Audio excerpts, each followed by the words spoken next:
He's quite good, isn't he, that Erling Haaland fella? 2-0 Manchester City have just beat Everton. Welcome back to a video on this channel. I've been away for a few days, sorting a few things out during the international break, getting the kitchen sorted. It's been chaos. And my son's birthday today, actually, so it won't be the longest video. But City are back in action. So here is Stephen on Esteemed Kompany talking all things Manchester City after a very nice little 2-0 win against Everton today. We are currently, as it stands, I'm pretty certain, let me just double check my sources here. Let's have a just double check. Let's have a little goosey gander at this one, lads. Where's the Premier League table? Why am I on Spurs? I've got the Premier League table. There we go. As it currently stands, we are currently top of the table. I don't know how long it'll last because Arsenal are about to play Fulham, I think, now, and Liverpool have got United tomorrow. But there's a decent chance, you never know how Spurs get on as well, but it's a decent chance that we could, well, we're getting better. We're there. We're top of the table. You'll take that for now, you know, given where we were 2 months ago. I'm absolutely going to revel in that. I'm going to enjoy it. I hope you guys enjoyed the international break. I hope you enjoyed that game. Let me know, of course, in the chat how you're feeling about it afterwards. It was not a sensational display. Second half, good. First half, meh. I mean, to be honest, we really got going in the second half. Like, the team, of course, there was a fair few changes. I'll bring up the context of the actual team, as you see there. Nunez, of course, Kusanov's still not back. Ruben Diaz, alongside Nathan Ake. Vardy's on the bench today and probably needs that rest because he's played an awful lot of football. Nico Rowdy at left back. Nico Gonzalez in for the absent Rodri. Savino in at right wing. Reinders, Phil Foden, Jeremy Doku and Haaland. Not very predictable, but a few slight surprises, maybe, of course. Ake, Savino, so on. The fitness of Rodri had been debated. But yeah, overall, it wasn't like the most intensely strong lineup, but there was a lot of quality there. It wasn't really necessarily showing in that first half, if I'm being honest. I mean, I think the stats sort of show the first half there. Reasonably, look, City had a lot of shots and slightly higher number of chances, but Everton, you know, they had their big moments. A slightly better, slightly 1 inch longer leg from Beto, and that's probably 1-0 Everton after Nathan Ake gave the ball away very sloppily. And we did have some decent moments in that first half. Probably could have scored ourselves as well. Probably wouldn't, 1-1 might have been a fair score.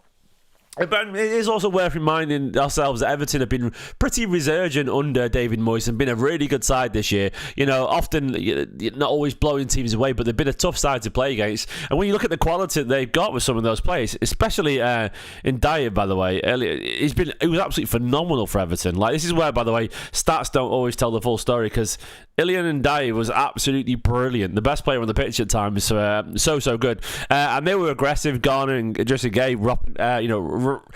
rocking around City's midfield, snapping at heels. Yeah, they're a good side. They're a decent side, man. And obviously without Jack Grealish as well, was a bit of a blow for them. But either way, first half was a bit placid, not much going on. The second half didn't really start too much better either until we got going, really. By the way, people saying, why did Nico G in the chat have a low rating? Ignore these ratings. This is just a Sofa Scores website. Use your eye test as well, man. Like, these ratings do not tell you absolutely everything. For example, you won't get a better rating statistically if a guy just turns really smartly away on the ball, away from a defender, because that doesn't count as a dribble. It doesn't count as anything. There's no stat to measure that. There's no stat to measure some things in football, so I would ignore these numbers as always. They're just a way for me to get baseline stats and also get a lineup and so on. It's a decent measure of some sort of statistical analysis, but it's not measuring of the whole game entirely. As always, the eye test and the stats test is the best way to back it up, really. So yeah, but the second half we started up reasonably slowly until in the second half we got going big time. Danny Mini Roofs! My son's shouting at me downstairs. He's free today, by the way. I can hear him going, Daddy! Second half, much better. We probably could have scored a few more in the end. Obviously, the XG only shows 1.51 in the second half. Overall, an XG of 2.4. Basically, I mean, look, 3 or 4 goals would not have been against Manchester City. By the way, the second half, 74% possessions compared to the first half, 68. But we got better in terms of control the game, and also defensively were much better. I can only really recall, I don't know what the 2 shots were, but one shot was a header, which was a sort of near post header. It was never going to really threaten Donnarumma. We got much more solid defensively in the second half, kept the ball better, and after about a sort of slow, edgy 10-15 minutes, we found our footing. And to me, it came from moments of quality from Philip Walter Foden. He will be leading my 5 things learned probably tomorrow.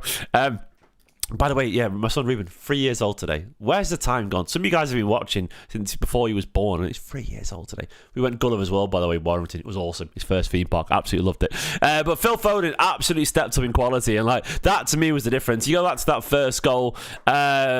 I've just forgotten who had the... Oh, yeah, it was a ball in behind from Phil Foden. Delightful ball in behind from Nico O'Reilly, who... exquisite cross, a dink to the back post, but it was a moment of quality for Phil Foden. A lovely little pass in behind. Nico O'Reilly did the rest with a delightful little dink to the back post, and Haaland, a beautiful, powerful header from a monstrous footballer. After that, it felt like we were going to win. It did feel like we were going to win after that, if I'm being honest. City then upped the quality big time. We were much better after that. The second goal, once again, came from a lovely bit of footwork from Phil Foden, who played a delightful diagonal over to Savinho, who got his head up from the left-hand side and pulled it back to Erling Haaland. Slight bit of fortune. I think it came off, was it Garner or Tarkowski? It came off someone anyway. It came off someone to deflect past Pickford in goal. But I mean, you don't deny a bit of luck every now and then. Everyone deserves a bit of luck as a striker, and strikers, you shoot. Sometimes you buy a ticket, you win the lottery, and Haaland got his second goal. The monstrous form he's in, that took it to 11 goals in 8 Premier League games. And after that, look, to be honest, City were absolutely in control. Bernardo Silva, by the way, came on, and I think he was pretty good in his cameo, actually. Came on at 59 minutes of Oscar Bob as well, and the control went up an awful lot from that point onwards. It genuinely did. Bernardo had a really nice cameo. I don't know what this means. Rating breakdown. Look, this is a new one. What are they doing here? Just show me it's simple, man. Just what you're doing. Show me it's simple. Key passes. Yeah, Bernardo came and kept things ticking over really nicely. But the second half was good, man. It was a step up in quality. I really like Nico Gonzalez today. So he only got a 6.3 on SofaScore, but I thought he was really impressive. I thought he kept the ball really nicely. He was aggressive. He turned away from players a few times. Yeah, I think he's clearly getting better in a Manchester City shirt, and I think he's just a good player. Obviously, is he Rodri? No. But Rodri wasn't Rodri 3 or 4 years ago either. He's getting better. He's getting better, and he's a smart footballer who is clearly a very good Premier League player now. Is he a great Premier League player? Absolutely not. Could he be? I don't know. Maybe, because he's very coachable. He's obviously a very talented footballer, and I've got an awful lot of... I've invested in him, put it that way. I've got a lot of hope for Nico Gonzalez, a very smart footballer. I know he's younger than I remember. He's only 23, I think. I keep thinking he's like 26 in my head or something like that because of people like Marmouche and so on, and Nunes. But yeah, he's a little bit younger than we realise, and he's got an awful lot of talent. Thought Nunes had a good game, by the way. Nunes was, really good. Very aggressive, getting forward really nicely. A few nice passes as well. One pass to the Savinho in the first half was absolutely lovely. Having a really good little spell at the moment. Fair play to him. Savinho started really poorly. First half wasn't there at all. Second half he was much better. He shows the impetuousness of youth, basically. He wasn't always perfect, but he's clearly, once again, a talented footballer. Much more comfortable right now. I think it's like Savinho in front of goal is dog shit right now. But creatively, he's pretty good. But in front of goal, terrible. But setting people up, pretty good. So that's where he sort of suits the left at the moment. Because when he's on the left and he can get his head up and just pass it across it to someone, he's quite good at that still. But when he gets in behind, on the right, it feels like if he's on the right, he's going to get chances as opposed to creating chances. And he just can't do that. Where it feels like he's on the left, he's going to create chances. And he's actually quite good at doing that. So that's the thing is, I know obviously Doku sort of had left unlocked, but... if Doku is having a game like today, I understand why he shifted it over and bought Bobbin, because Doku didn't really do a lot today. It wasn't really his day. He's had a really good season. He had a great international break as well. But he's, it didn't happen. But that's the thing with wingers, man. Sometimes it doesn't happen. It doesn't happen for every player always. It's not like it has to be at the best always. But yeah, I thought Savinho was better in the second half. I'm not going to say he was brilliant, but he did get an assist. It was a nice little heads up, and he created a couple of chances. He could have had a couple more goals as well. You could have had a couple more assists, potentially maybe another assist. Look, he wasn't great, but he was okay. He was okay today, and he was not too bad at all. Reinders, I didn't really notice much today. Reinders was just there, was absolutely fine. Haaland could have had 4 or 5 goals. What was he doing, man? There was a Phil Foden free ball, which was absolutely ridiculous. A delightful De Bruyne-esque passing behind where Haaland's touch let him down, and he bottled a couple of chances. I think it was Rico Lewis played him at one point. Who played the last one through? Who was, the last chance he had where Pickford saved it? I can't even remember who played that through. Who was it? From the left. Either way, someone will tell me in the chat, but the very last chance he had, Haaland should have scored a hat-trick. And look, it doesn't matter. It was your Shirky. No, there we go. Thanks, mate. I missed it because I just got distracted by life. But it was Shirky, so there we go. A beautiful chance created from Shirky. Was it Lewis? Was it Shirky? Was it Shirky at the end? Yeah, it was Shirky. So Lewis did the one before it. So it was Foden, Lewis and Shirky putting him on a play for him. Shirky, man, there we go. Look at that. He's got a big chance created in a key pass. Should have had an assist, Shirky, for his hat-trick. Beautiful footwork, beautiful vision from a very talented player. But look, the game started averagely and got better. We got better. And I am, as I said a billion times, I don't expect City to be perfect these days. I expect to be a team in transition, and I think we've got many gears to go up. Once you integrate, Shirky, Aït-Nouri, whatever role it's going to be, but having him available as part of this team would be good, of course. And Marmoush and so on get back in the team. Hopefully Rodri gets back, Vardy back, Kusanov back, and you start to sort of play people off in terms of form and fitness, and I think you start to get a really good Manchester City side. The one thing I will say is that obviously, as Wolverine Scratch said in the chat, we are more secure at the back. They got behind us a couple of times, but largely I do think we are getting better. We are getting better. That's Pogo with a very good point. Shirky could have had a goal and assist in 5 minutes. Some people are just drawn to creativity. Like their very nature and their very presence on the pitch just creates chances and creates chaos around them because they have exceptional movement, exceptional vision, and just a hunger for drama. And that's what Ryan Shirky is, that kind of player. So today, look, it wasn't a special day. It was just a good day in the end. Very 6 out of 10 for me. 6 out of 10. A decent performance. Enough. And, as I said, top of the league. And we're in a run of form right now where I think it's 8 games unbeaten, no competitions or something like that. Haaland's banging them in. We created plenty of chances today as well. It's not like we were, we didn't, we struggled to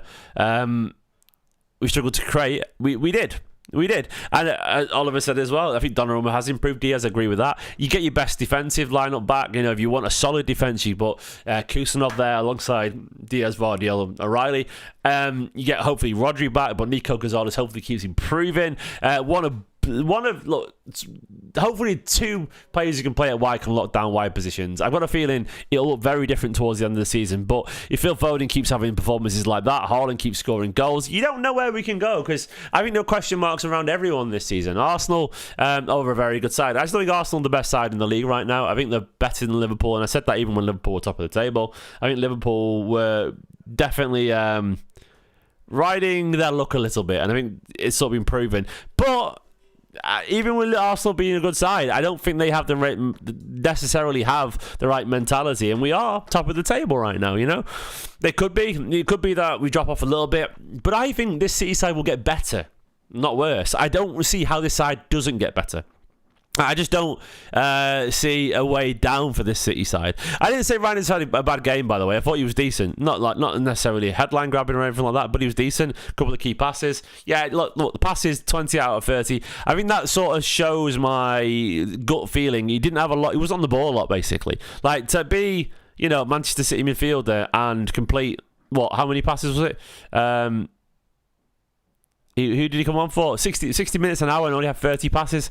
That's low by Manchester City midfielder standards. You have to want the ball a bit more and show for it. I really like Reinders, but I think he's still learning, But today, what did we see? We saw a City side that was in a bit of a funk, but ultimately quality shone through with Foden, with Haaland. Lovely stuff from Nico O'Reilly. Then we saw Shirky come on, a little bit of quality there. We saw City with lots of quality in terms of the final ball today, which was really nice. I quite liked it. Is it special? No. Was it a memorable performance? Probably not. But was it another step in the right direction? Absolutely. A little bit of joy in the game, a little bit of frustration. But this is inevitable when a City side that's made such transitional changes, a sweeping change since the City side, the great City side of the treble-winning era. You're going to have this state of flux. And I think maybe some of the players aren't quite as high quality, but can they get better and a lot better? Absolutely. hopefully. Right now, we've got some talismanic players. You've got your big man in goal, Donnarumma. You've got your centre-backs, hopefully, and Diaz and Guardiola getting back to best form. You've got players like Nico Gonzalez, Nico O'Reilly improving a fair bit. Doku's improving a fair bit. And then you've got, Foden redefining his form, and you've got the absolute monster that is Erling Haaland up front.